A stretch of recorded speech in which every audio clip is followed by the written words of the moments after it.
कल्पना कीजिए, एक आदमी पूरी जिंदगी मेहनत करता है, सुबह सूरज निकलने से पहले उठता है, दिन भर खेत में पसीना बहाता है, अपने बच्चों के लिए भूखा रह लेता है, कर्ज चुकाता है, समाज की बातें सहता है, लेकिन मरते समय उसके पास देने के लिए सिर्फ कुछ रुपये बचते हैं।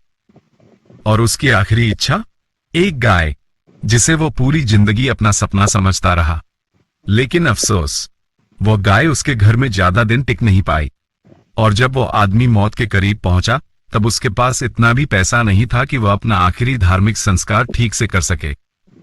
उस आदमी का नाम था होरी। और यह सिर्फ होरी की कहानी नहीं है, यह उस किसान की कहानी है जो मेहनत तो पूरी करता है, लेकिन जिंदगी का फैसला अक्सर कोई और करता है। ये कहानी है मुंशी प्रेमचंद के गोदान की। उत्तर भारत के एक गांव में होरी नाम का किसान रहता था। उसके पास जमीन थी, लेकिन इतनी नहीं कि वह आराम से जिंदगी चला सके। घर में पत्नी धनिया, बेटा गोबर और बेटियां सोना और रूपा थी। होरी गरीब था, लेकिन उसके दिल में एक बड़ा सपना था, उसके घर में एक गाय हो। क्यों? क्योंकि उसके लिए गाय सिर्फ दूध देने वाला पशु नहीं थी, गाय उसके लिए सम्मान थी। उसे लगता था कि जिस दिन उसके आंगन में गाय बन जाएगी, उस दिन गांव में उसकी भी इज्जत बढ़ जाएगी। एक दिन उसे भोला नाम के आदमी की गाय पसंद आ गई। होरी के पास पैसे नहीं थे, लेकिन सपने देखने के लिए पैसे थोड़े ही लगते हैं। उसने किसी तरह गाय लेने का इंतजाम किया। गाय घर आई। उस दिन होरी के चेहरे की खुशी देखने लायक थी। धनिया भी खुश थी, बच्चों के लिए जैसे घर में कोई नया सदस्य आ गया था। होरी गाय को देखता और मन ही मन सोचता, अब मेरा घर भी पूरा हो गया। लेकिन कभी कभी जिंदगी हमारी सबसे बड़ी खुशी के पीछे ही सबसे बड़ा दुख छिपाकर रख देती है। होरी के भाई हीरा को जब पता चला कि होरी गाय लेकर आया है, तो उसके मन में ईर्ष्या पैदा हो गई। गरीबी सिर्फ पेट खाली नहीं करती, कभी कभी वह रिश्तों के भीतर भी दरार पैदा कर देती है। भाइयों के बीच पहले से ही तनाव था, अब गाय ने उस तनाव को और बढ़ा दिया। और एक दिन होरी की गाय मर गई। होरी के घर की खुशी एक ही पल में खत्म हो गई। लेकिन गाय की मौत के साथ सिर्फ एक जानवर नहीं गया था। होरी के सामने अब एक और डर खड़ा था, पुलिस का डर। अगर बात बाहर गई तो मामला बिगड़ सकता था। होरी गरीब था, वो कानून से ज्यादा उस व्यवस्था से डरता था जिसमें गरीब आदमी के पास लड़ने के लिए न पैसा होता है न ताकत। इसलिए उसने सच को दबा दिया। लेकिन एक समस्या छिपाने के लिए उसे दूसरी समस्या का सामना करना पड़ा। और फिर कर्ज। कर्ज ऐसा जाल है जिसमें गरीब आदमी एक बार फंस जाए तो मेहनत करने के बाद भी बाहर निकलना मुश्किल हो जाता है। होरी के साथ भी यही हुआ। होरी का बेटा गोबर जवान था, उसके मन में पिता से अलग सोच थी। गोबर को झुनिया से प्रेम हो गया, लेकिन झुनिया दूसरी जाति की लड़की थी। गांव के लिए यह प्रेम नहीं, समाज के नियमों के खिलाफ अपराध था। जब झुनिया गर्भवती हुई, गोबर डर गया और वो उसे छोड़कर शहर चला गया। अब झुनिया अकेली थी, उसके पास जाने के लिए कोई जगह नहीं थी। आखिर वह होरी के घर आ गई। सोचिए, होरी के सामने दो रास्ते थे।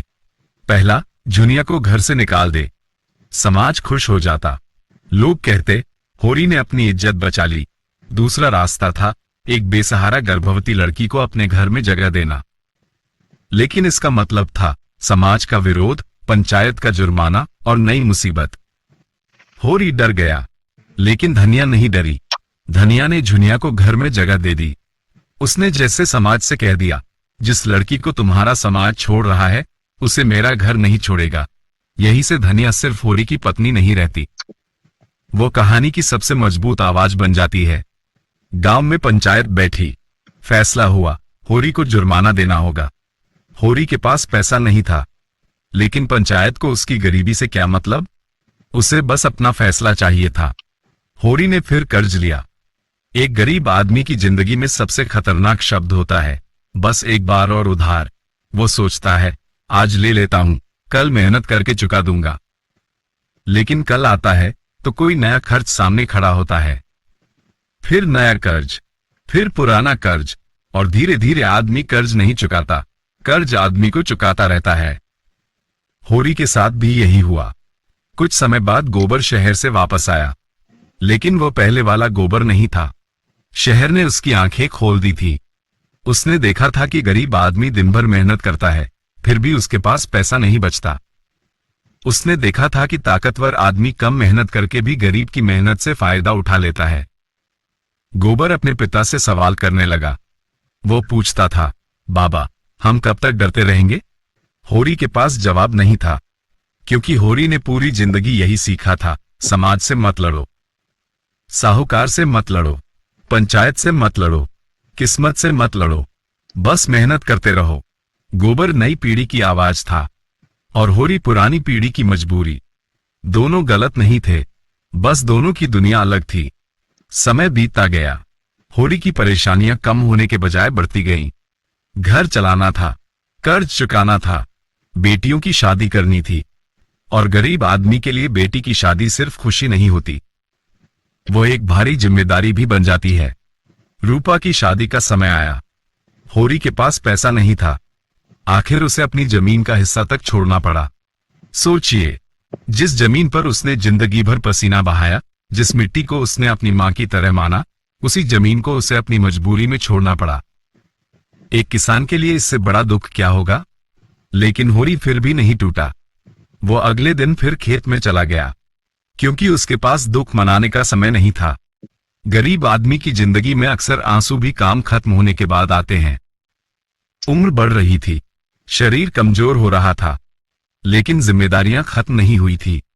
होरी के पास अब न पहले जैसी ताकत थी, न पहले जैसी उम्मीद।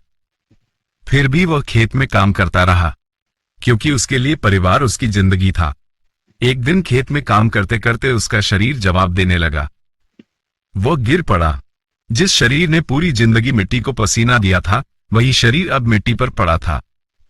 होरी की सांसें कमजोर हो रही थी, और तभी उसके सामने उसकी पूरी जिंदगी जैसे घूम गई। वह गाय जिसे पाने का सपना उसने देखा था, वह खेत जिसमें उसने जिंदगी लगा दी थी, वह कर्ज जिसने उसे कभी चैन से जीने नहीं दिया, वह परिवार जिसके लिए उसने अपनी हर इच्छा कुर्बान कर दी। और फिर उसका आखिरी सपना सामने आया, गोदान। परंपरा के अनुसार मृत्यु के समय गाय का दान पुण्य माना जाता था, लेकिन होरी के पास गाय नहीं थी, उसके पास धन नहीं था। उसकी पूरी जिंदगी दूसरों के कर्ज चुकाने में निकल गई थी। अब वो क्या दान करता? धनिया ने अपने पति को देखा। वो जानती थी कि होरी के पास कुछ नहीं बचा। फिर उसने घर में बचे थोड़े से पैसे निकाले और उन्हें पंडित के सामने रख दिया। ये गाय नहीं थी, ये कुछ रुपये थे, लेकिन उन रुपयों में क्या नहीं था? एक गरीब किसान की पूरी जिंदगी थी।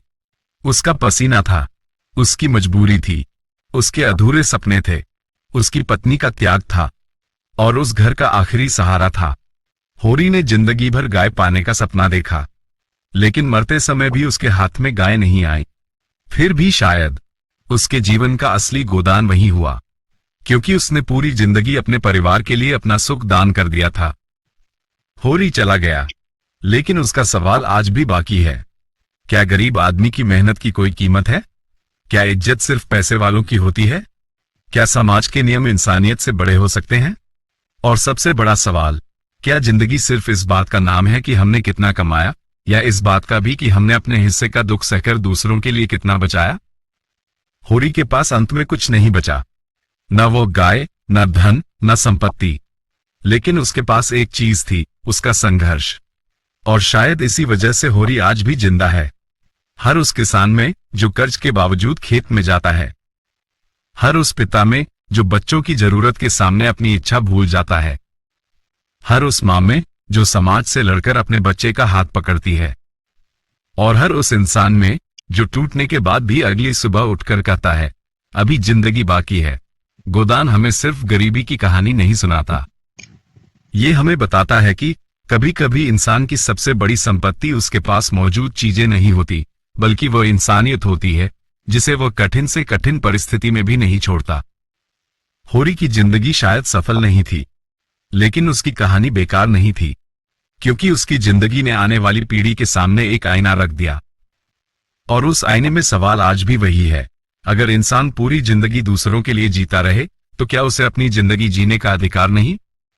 यही है गोदान। एक गाय की कहानी नहीं, एक किसान की कहानी नहीं, बल्कि उस पूरे समाज की कहानी जहां इंसान अपनी छोटी सी खुशी के लिए भी पूरी जिंदगी संघर्ष करता है। और शायद इसीलिए होरी मर गया लेकिन गोदान खत्म नहीं हुआ, क्योंकि जब तक मेहनत और मजबूरी के बीच संघर्ष चलता रहेगा, होरी की कहानी कही जाती रहेंगी। दी एंड। अगर यह कहानी आपके दिल को छू जाए तो वीडियो को लाइक करें, शेयर करें और चैनल को सब्सक्राइब जरूर करें। वीडियो देखने के लिए धन्यवाद।